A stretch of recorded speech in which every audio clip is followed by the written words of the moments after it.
subscribe to my channel. And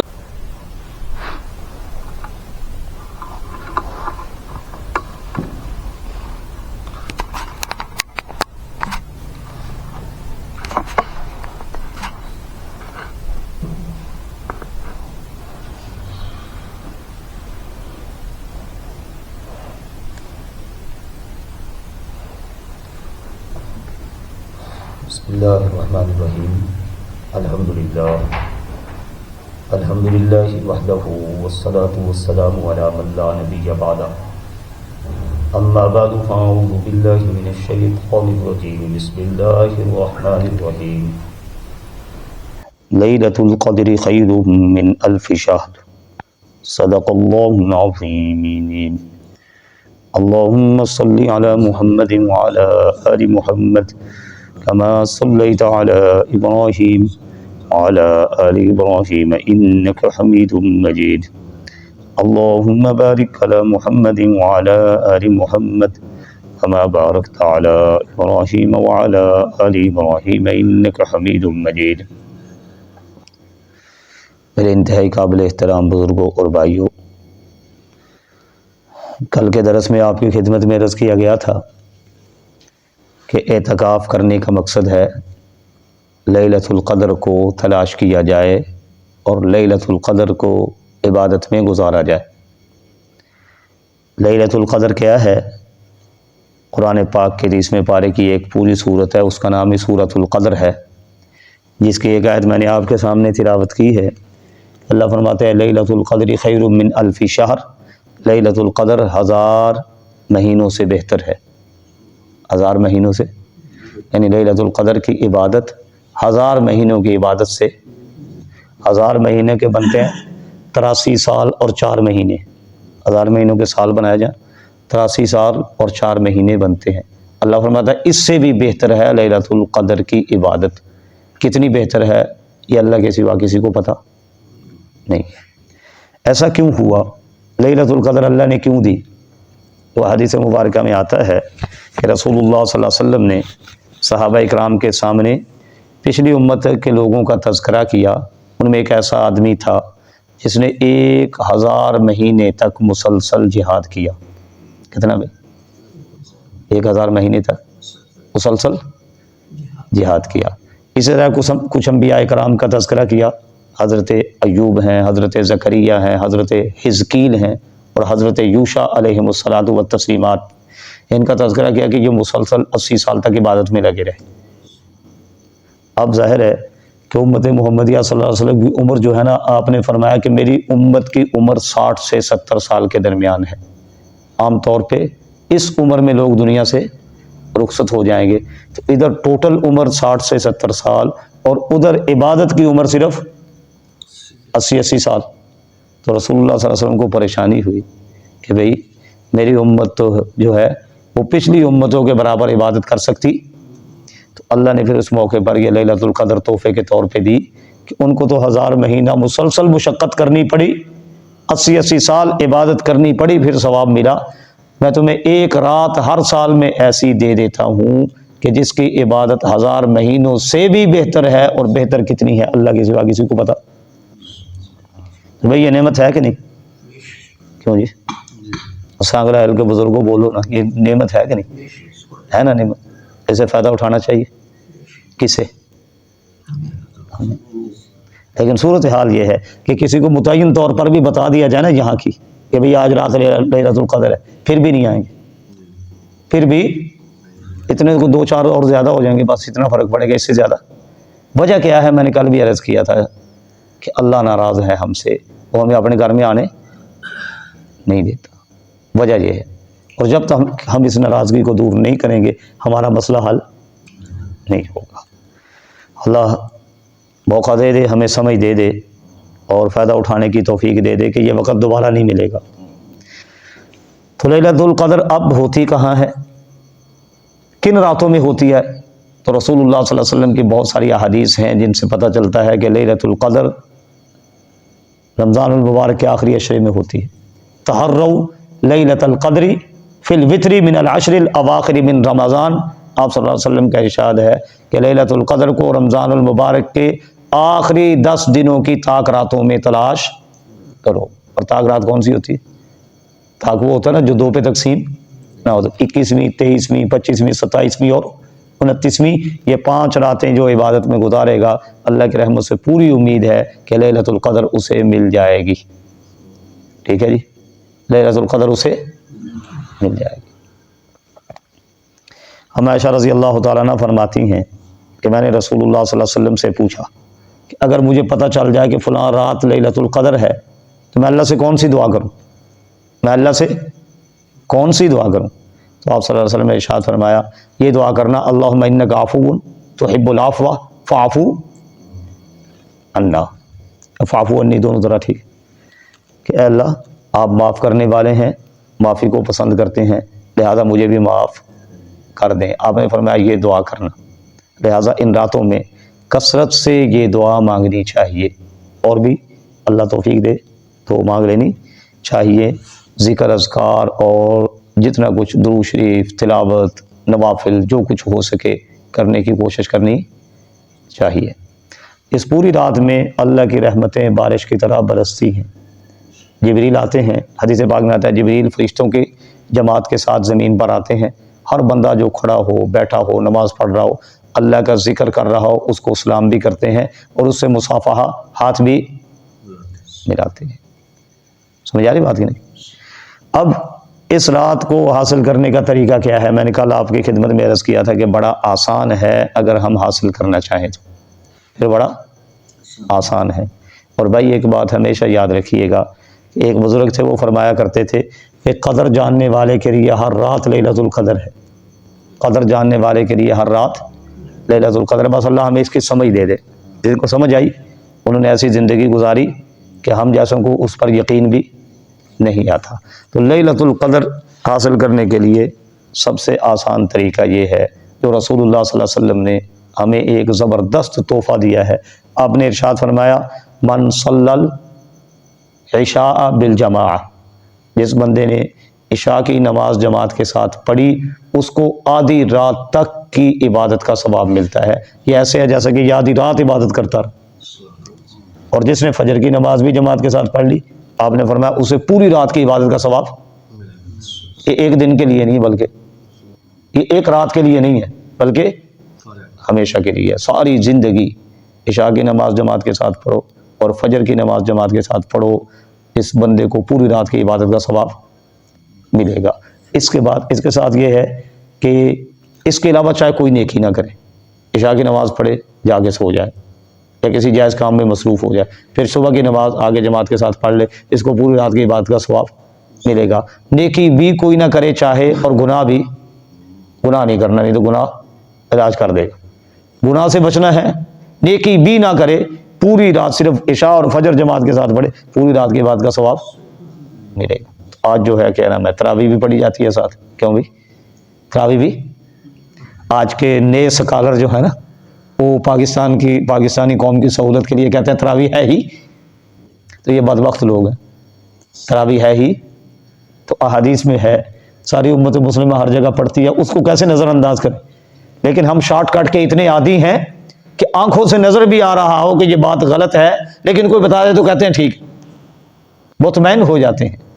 تو ایسے اطمینان سے کام چلے گا نہیں. تو تراویح بھی پڑھنی ہے، رسول اللہ صلی اللہ علیہ وسلم نے پڑھی ہے، صحابہ اکرام نے پڑھی ہے، اور 1400 سالہ امت آج تک پوری روئے زمین پر پڑھ رہی ہے. کسی کے کہہ دینے سے صرف وہ اپنی آخرت برباد کر رہا ہے یا اس کے پیچھے چلنے والے اپنی آخرت کا بیڑا غرق کر رہے ہیں. اس کے علاوہ کچھ بھی حاصل ہونے والا نہیں ہے. ٹھیک ہے جی.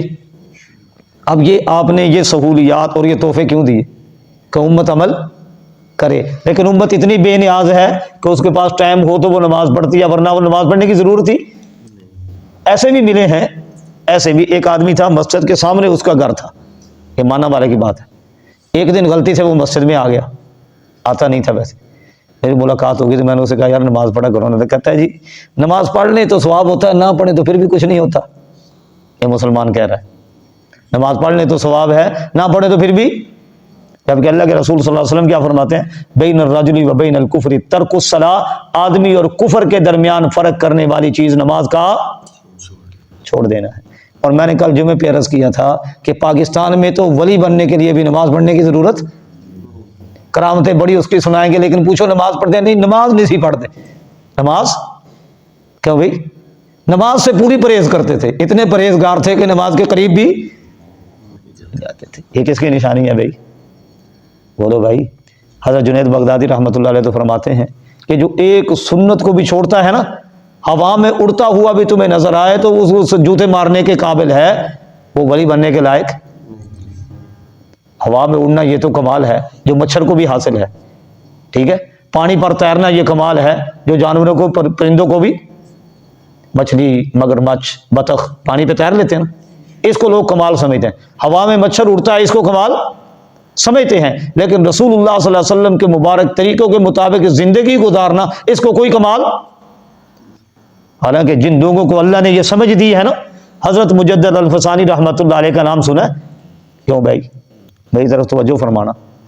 یہ وہ لوگ تھے جنہوں نے سنت کے پر اپنی زندگی کو مٹا دیا تھا، ان کی زندگی کا مقصد صرف سنتوں پر عمل کرنا تھا۔ فرماتے ہیں، توجہ کرنا، فرماتے ہیں کہ دوپہر کے وقت سونا، دوپہر کے وقت تھوڑی دیر سونا، یہ رسول اللہ کی سنت ہے۔ فرمایا یہ تھوڑی دیر سونا 1000 رکعت نماز نفل پڑھنے سے بہتر ہے۔ کیوں؟ کہ 1000 رکعت نفل ہیں اور یہ کیا ہے؟ سنت۔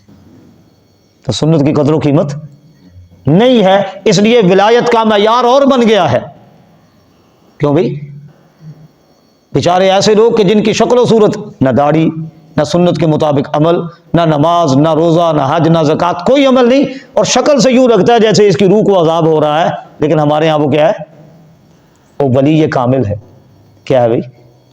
ولی کامل ہے، اور برکت کے لیے ان کی تصویر گھر میں لگائی ہوتی ہے کہ اس سے برکت ہوتی ہے، جبکہ رسول اللہ فرماتے ہیں جہاں جاندار کی تصویر ہو وہاں اللہ کی لعنت برستی ہے۔ لیکن ہم کیا کریں؟ ہم وہ قوم ہیں جو کلمہ بھی پڑھتے ہیں، قرآن کو مانتے بھی ہیں، لیکن نہ اللہ کی مانتے ہیں، نہ رسول اللہ کی مانتے ہیں، نہ اولیاء کی۔ پتہ نہیں کس کو لوگوں نے ولایت سمجھ دیا۔ امام الاولیاء، پیران پیر حضرت شیخ عبد القادر جیلانی نور اللہ مرکزہ، نام سنا ہے بھائی؟ کیوں بھائی؟ جن کو 11ویں بارے پیر صاحب کے نام سے مشہور کیا گیا ہے۔ ان کی کتاب ہے غنیۃ الطالبین، میرے پاس رکھی ہوئی ہے، کسی نے دیکھنی ہو میں دکھا دوں گا، بلکہ کل دکھائیں گے، اس میں حوالہ بھیجیں گے۔ اس کی کتاب کے اردو کتاب جو ہے، اصل عربی میں ہے، اردو ترجمہ ہوا، اردو کتاب کے صفحہ نمبر 514 کی آخری سطر اور 515 پہ یہ عبارت ہے جو میں ابھی بتانے لگا ہوں۔ فرماتے ہیں جو شخص نماز کو فرض سمجھتا ہے لیکن سستی کی وجہ سے نماز پڑھنے کے لیے نہیں آتا، فرمایا اس کو گھر سے بلاؤ نماز پڑھنے کے لیے۔ اگر بلانے کے باوجود نماز پڑھنے کے لیے نہیں آتا، نماز کا ٹائم ختم ہو جاتا ہے، حضرت فرماتے ہیں یہ کافر ہو گیا۔ یہ کون ہے بھائی؟ یہ کون ہے؟ امام الاولیاء فرما رہے، یہ ہیں اللہ کے ولی۔ فرمایا یہ کافر ہو گیا۔ 3 دن مسلسل کوشش کرو توبہ کرانے کی کہ توبہ کر لے، اور توبہ کا طریقہ کیا ہوگا بھائی؟ کہ نماز پڑھنی شروع کر دے، کیونکہ یہ کافر ہوا ہے نماز نہ پڑھنے کی وجہ سے۔ فرمایا 3 دن مسلسل کوشش کرو توبہ کرانے کی، اگر پھر بھی توبہ نہیں کرتا تو فرمایا مسلمانوں کے لیے جائز ہے کہ اس کو تلوار سے قتل کر دیں، اس کو تلوار سے قتل کر دیں، اس کی جائیداد ضبط کریں اور وہ سرکاری خزانے میں جمع کرائی جائے گی، اس کے وارثوں میں تقسیم نہیں ہوگی، کیونکہ یہ کافر ہے اور اس کے وارث مسلمان ہیں، اور کافر کی جائیداد اس کو مسلمان وارثوں میں تقسیم۔ آگے فرمایا اس کی نماز جنازہ نہ پڑھی جائے اور مسلمانوں کے قبرستان میں اس کو دفن بھی۔ یہ ہے ولایت۔ یہ کیا ہے بھائی؟ آج ولایت کا معیار بدقسمتی سے ہمارے ہاں کیا ہے کہ جو مچھروں والے، جانوروں والے کام کرے اور نماز، روزہ اور دین کے بنیادی احکامات جو ہیں ان کی طرف آنے کی اس کو ضرورت ہی۔ میرے قابل احترام بھائیو، یہ بہت بڑا دھوکہ ہے، یہ بہت بڑا دھوکہ ہے۔ جو کام رسول اللہ صلی اللہ علیہ وسلم نے کیے ہیں، اگر میں ان کو نظر انداز کر کے کامیاب ہو جاؤں تو کیا رسول اللہ میں کوئی کمی تھی کہ وہ نماز پڑھتے تھے؟ رسول اللہ میں کوئی کمی تھی کہ وہ پابند تھے شریعت کے؟ اس شریعت میں کوئی کمی ہے جس پر رسول اللہ بھی عمل کرنے کے پابند تھے؟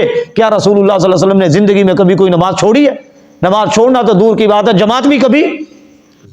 ہم کس کی تعلیمات پر عمل کر رہے ہیں؟ یاد رکھنا یہ چانس دوبارہ نہیں ملے گا۔ جنت یا جہنم کے فیصلے اسی زندگی کے اعمال کی بنیاد پہ ہونے والے، اس لیے کسی نادانی میں مبتلا ہو کر کسی ایسے بے وقوف کے پیچھے نہ چل پڑنا جو اپنی آخرت کو برباد کرنے کا فیصلہ کر چکا ہے. ہمارے لیے رہنما قرآن ہے، رسول اللہ کے ارشادات ہیں اور رسول اللہ کی مبارک زندگی ہے. ادھر سے ہی ملے گا جو ملے گا، باقی سب دھوکہ اور فراڈ.